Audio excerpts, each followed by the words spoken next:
Assalamualaikum warahmatullahi wabarakatuh. Perkenalkan, kami dari kelompok 3 yang beranggotakan Rica Alfi Makfiroh, Rinda Sofiatul Nur Azizah, dan saya Rizka Ardianti. Di sini kami akan mempresentasikan sedikit materi mengenai organisasi pendidikan dan budaya organisasi. Dimulai dari pengertian organisasi. Kata organisasi berasal dari bahasa Yunani, yakni organon, yang artinya alat. Secara konseptual, terdapat dua pengertian yang berbeda. Yang pertama adalah organisasi, yakni wadah sekelompok orang untuk mencapai tujuan bersama. Yang kedua adalah pengorganisasian, yakni suatu proses dan serangkaian aktivitas yang dilakukan secara sistematis serta sebagai bagian dari upaya membangun dan mengembangkan organisasi atau sebagai salah satu fondasi dari manajemen. Kemudian menurut Robbins, organisasi adalah kesatuan sosial yang dikoordinasikan secara sadar dengan sebuah batasan yang relatif dapat didefinisikan, yang bekerja atas dasar aturan formal, relatif terus-menerus untuk mencapai tujuan bersama atau tujuan kelompok. Dari definisi tersebut dapat disimpulkan bahwa organisasi adalah suatu wadah atau kelompok yang setiap anggota di dalamnya terkoordinir secara sadar untuk mencapai suatu tujuan tertentu. Pembahasan yang kedua adalah mengenai tentang unsur-unsur organisasi. Yang pertama adalah tujuan, yang kedua pembagian kerja, yang ketiga adalah hierarki kewenangan. Pembahasan yang ketiga mengenai lembaga pendidikan. Secara bahasa, lembaga adalah badan atau organisasi. Menurut Kamus Besar Bahasa Indonesia, disebutkan bahwa lembaga adalah badan atau organisasi yang tujuannya melakukan suatu penyelidikan keilmuan atau melakukan suatu usaha. Kemudian, pengertian dari lembaga pendidikan adalah lembaga pendidikan merupakan suatu wadah yang berguna untuk membina masyarakat, membawa ke arah masa depan yang lebih baik. Dari pengertian tersebut dapat disimpulkan bahwa lembaga pendidikan merupakan suatu tempat atau organisasi yang menyelenggarakan sebuah pendidikan yang mempunyai struktur yang jelas dan bertanggung jawab atas terlaksanakannya pendidikan. Oleh karena itu, lembaga pendidikan harus dapat menciptakan suasana yang memungkinkannya terlaksanakannya pendidikan dengan baik menurut tugas yang diberikan kepadanya. Pembahasan yang keempat mengenai jenis-jenis lembaga pendidikan. Yang pertama, lembaga pendidikan formal. Dalam Undang-Undang Nomor 20 Tahun 2003 tentang Sisdiknas disebutkan bahwa lembaga pendidikan formal adalah jalur yang terstruktur dan berjenjang yang terdiri atas pendidikan dasar, pendidikan menengah, dan pendidikan tinggi. Berikut ini yang merupakan karakteristik pendidikan formal. Yang pertama, diselenggarakan secara khusus dan dibagi atas jenjang jenis yang memiliki hubungan yang hierarkis. Yang kedua, usia anak didik di suatu jenjang pendidikan relatif homogen. Yang ketiga, waktu pendidikan relatif lama karena disesuaikan dengan program pendidikan yang harus diselesaikan. Yang keempat, materi atau isi pendidikan lebih banyak dan bersifat akademis serta umum. Yang kelima adalah adanya penekanan tentang kualitas pendidikan sebagai jawaban kebutuhan di masa yang akan mendatang. Lembaga pendidikan non-formal. Dalam Undang-Undang Nomor 20 Tahun 2003 tentang Sisdiknas disebutkan bahwa lembaga pendidikan non-formal adalah jalur pendidikan di luar pendidikan formal yang dilaksanakan secara terstruktur dan berjenjang. Lembaga pendidikan non-formal adalah lembaga pendidikan yang disediakan bagi warga yang tidak sempat mengikuti atau menyelesaikan pendidikan formal di jenjang tertentu.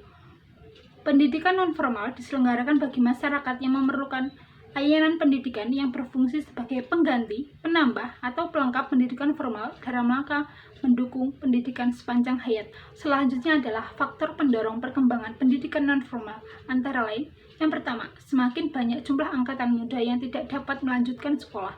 Yang kedua, lapangan kerja khususnya sektor swasta mengalami perkembangan yang cukup besar dibandingkan dengan perkembangan sektor pemerintah. Pembahasan yang kelima mengenai jalur, jenjang, dan jenis pendidikan.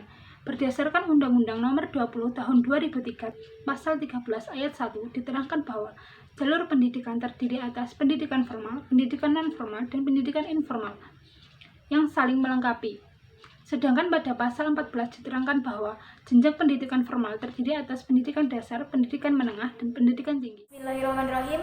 Saya Rinda Sofiatul Nur Azizah, NIM 203190086. Di sini saya akan menjelaskan mengenai pengertian budaya, unsur dan fungsi budaya, pengertian budaya organisasi, dan karakteristik budaya organisasi. Pengertian budaya. Kata budaya berasal dari bahasa Sanskerta budaya, yakni bentuk jamak dari kata budi yang artinya akal. Jadi, budaya adalah segala hal yang bersangkutan dengan akal. Sedangkan menurut Kamus Besar Bahasa Indonesia, budaya artinya pikiran, akal budi, hasil adat istiadat, atau sesuatu yang sudah menjadi kebiasaan yang sukar diubah.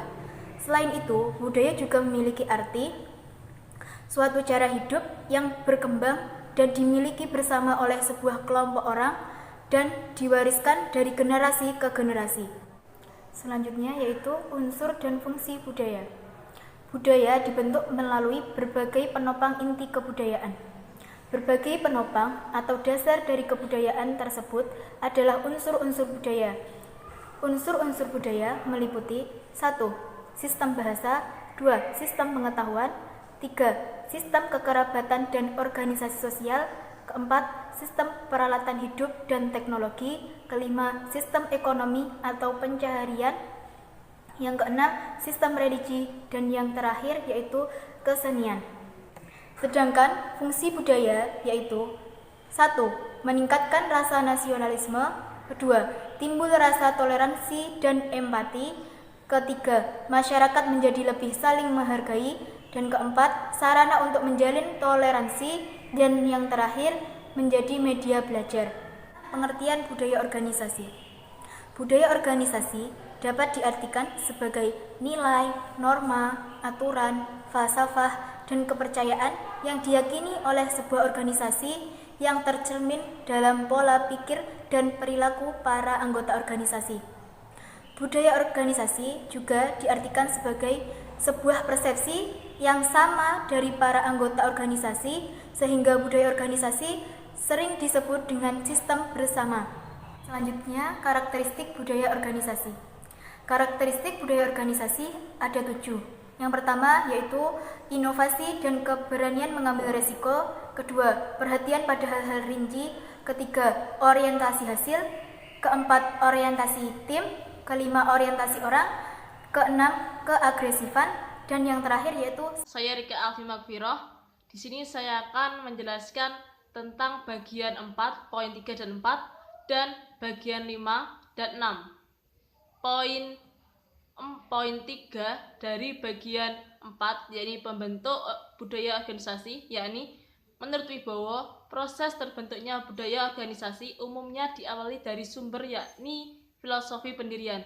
Pendiri organisasi menanamkan budaya sebagaimana seharusnya yang dilakukan dalam organisasi. Filosofi dasar tersebut menjadi pengaruh signifikan terhadap kriteria yang dibutuhkan dalam perekrutan sumber daya manusia. Sumber daya yang dimaksud adalah seluruh individu yang terdapat pada organisasi dari berbagai tingkatan, mulai tingkatan pimpinan teratas sampai tingkat terbawah. Kemudian, manajemen puncak menetapkan iklim baru yang dapat diterima oleh organisasi dan tidak dapat diterima oleh organisasi. Oleh karena itu, manajemen puncak harus melakukan kegiatan sosialisasi tentang budaya organisasi yang telah dipilih dan ditetapkan sebagai acuan kepada seluruh individu yang ada dalam organisasi. Bentuk sosialisasi yang dilakukan bergantung pada keberhasilan yang dicapai dalam memadukan nilai yang dimiliki seluruh sumber daya manusia yang baru ke dalam sumber daya manusia yang sudah ada pada organisasi. Kemudian fungsi budaya organisasi menurut Robin yakni pertama, budaya menciptakan pembedaan yang jelas antara satu organisasi dan yang lain. Kedua, budaya membawa suatu rasa identitas bagi anggota organisasi. Ketiga, budaya mempermudah timbulnya komitmen pada sesuatu yang lebih luas daripada kepentingan diri individual seseorang. Dan keempat, yakni budaya merupakan perekat sosial yang membantu mempersatukan organisasi itu dengan memberikan standar-standar yang tepat untuk dilakukan oleh anggota. Kemudian budaya kerja yang ada dalam kelembagaan pendidikan Islam.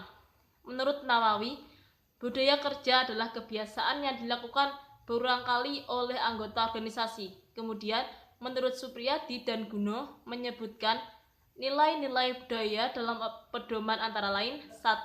Komitmen dan konsisten terhadap visi, misi, tujuan organisasi dalam pelaksanaan kebijakan negara serta peraturan yang berlaku. Kedua, wewenang dan tanggung jawab. 3. Keikhlasan dan kejujuran.